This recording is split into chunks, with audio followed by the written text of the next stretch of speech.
Да разгледаме сега менюто на самата камера.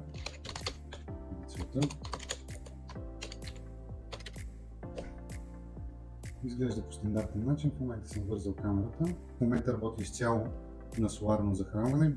Батерията е пълна на 96%. Всъщност за целите на видеото и да съм по-сигурен, че няма да падне батерията, като заснемам това видео, я заредих с адаптер. Хубавата новина е, че поддържа този алтернативен начин на зареждане.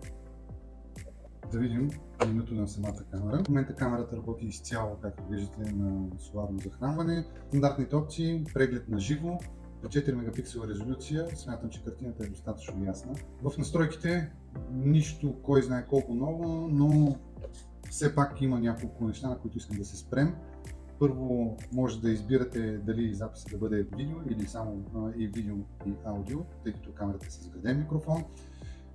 Хубава опция, въпрос на избор, дали да активирате и компресия H265+. Аз лично на моите камери, където имам такива, съм я активирал, спестява много място в сравнение с по-ниските компресии. Настройка на изображението, тук може да коригирате дали да е включен VDR, дали да е изключен, баланс на бялото и всички останали. OSD конфигурацията, това мисля, че не се нуждае от обяснение. Това са как да си именувате камерата, кое да се вижда и кое да не се вижда на самото видео в кадъра в файла последствие. По-интересни и това, което като настройки ще ви трябва. Едното е Platform Access. От тук активирате достъпа до камерата през онлайн приложението HIP Connect. За целта активирате функцията,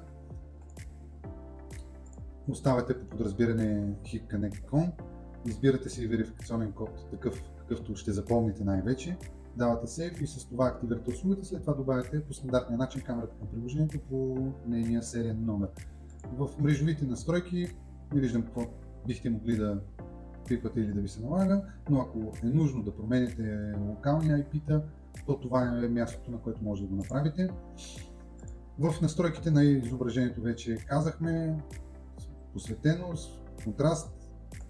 Сега тук е важно да отбележим, че имате няколко варианта. Както казах, камерата има вградена памет, като тук може да форматирате вградения диск. Ето, този формат. Сега ще го форматираме. Отнема малко време и трябва да се изчака. Продължаваме нататък. Ако имате поставена карта памет, тя ще бъде визуализирана тук и по същия начин може да форматирате, ако е необходимо, или просто да проверите колко свободно място. В Schedule Settings може да настроите графика, при който да работи камерата, кога да записва, кога да не записва, както и дали да презаписва върху вече съществуващи записи. Удобно е да е включено, защото по този начин в момента, в който се напълни паметта, която е в камерата, тя започва да записва новите видеа върху най-старите такива. В меню Event може да конфигурирате какви са събитията, алармните събития за камерата, като съответно може да активирате детекция на движение. Просто е, давате Save. С отметките Human и Vehicle поставени, това за камерата означава, че алармено събитие е за усичане на движение, което е предизвикано от човек или автомобил. Разбира се, махайки една от двете, може да оставите само за автомобили или движение предизвикано само от хора. Не забравяйте, винаги след всяка промяна в настройките, Save, за да се запазят. Изключенията, за какво да ви известява при грешка в диска, при разкачена мрежа или IP конфликт. Всичко това е също алармено събитие и може да бъде конфигурирано тук. Начинът, по който да ви извести, може да е с предупредителен звук. Сега най-интересното като меню, което е при този тип камери, по подразбиране тя идва в Standby Mode. В началото аз се обърках, тук камерата имам период от няколко секунди, в които тя е будна и влиза в стендбай режим, като само отдалечения достъп може да я извади от стендбай или ако е настроен на график. Намирам го за неудобно, лично мен много ме затрудни, в момента в който тя заспива е трудна за достъпване дори по локална мрежа, затова преминах в Proactive Mode. Тя си има режим, при който ако батерията падне под 15%, автоматично минава в Sleep, докато не се възстанови.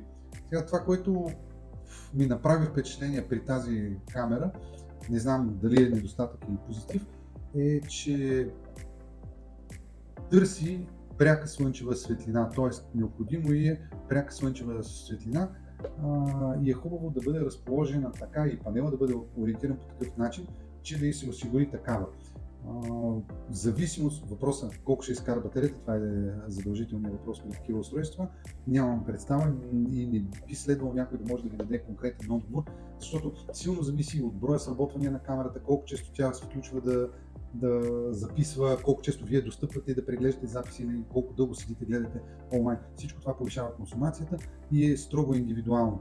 Но камерата се нуждае от осветеност, за да може да зареди своята батерия и това трябва да го съобразим при този тип камери, че панелът първо трябва да е под ъгъл, в случай че има сняг, за да не се задържа ако вали, или ако той се натрупа да е под наклон, за да падне при топенето и да се осигури максимално слънцегреене дори в зимните дни. Ако нещо се обърка и изтощена е батерията до край, това не е проблем. На нормален стандартен захранващ конектор е, т.е. развивате, за да откачите панела и може да включите нормален адаптер, т.е. да заредите батерията и камерата да се върне отново в работен режим. Това е като впечатление. Последното меню, мейнтенънс, поддръжката, ако се нуждае и смятате, че камерата се нуждае от рестарт, може да го направите ръчно тук. Също така може да зададете график, при който тя автоматично и сама да се рестартира. Не е лошо като идея, защото все пак е техника, всичко се случва. Периодично се появява нов фърмуер за устройствата на Hikvision, при които е препоръчително вие да следите. Обръщам внимание, ако правите сами, търсете фърмуер, който е за европейски устройства, тъй като в Hikvision вадят фърмуер отделен за Америка, Азия, Пасифика. Така че следете, ако има нова версия на фърмуер на устройството, то от тук. Втори съвет за апгрейд на фърмуер: не се изкушавайте да го правите отдалечено. Всичко се случва при прекъсване на връзката. Може да се случи по време на самия апгрейд, което не е много добра новина. Обикновено завършва с решение в сервис. Затова препоръчвам, ако се решите на тази стъпка, свалете си фърмуера, локално връзвате се към камерата, избирате файла, апгрейдвате. Отнема обикновено минута, максимум 2. След като се апгрейдне, просто да се рестартира и да презареди. В общи линии това е за камерата. Моето лично мнение е, че е прекрасно решение за обекти, които нямаме захранване, нямаме достъп до интернет, но пък се нуждаем от някакъв вид наблюдение. Интегрирана доста голяма като капацитет, по мое мнение, батерия за такава камера. В същото време компактна по отношение на размера на панела, наличие на слот за SIM карта, за да може да осигурите мобилната свързаност, т.е. достъпа през интернет, и като бонус е наличието на някаква вградена памет. Лично аз не бих разчитал на нея. Картите памет вече са с достъпни цени, по-скоро бих си закупил допълнително, за да знам, че ще имам записи поне седмица назад.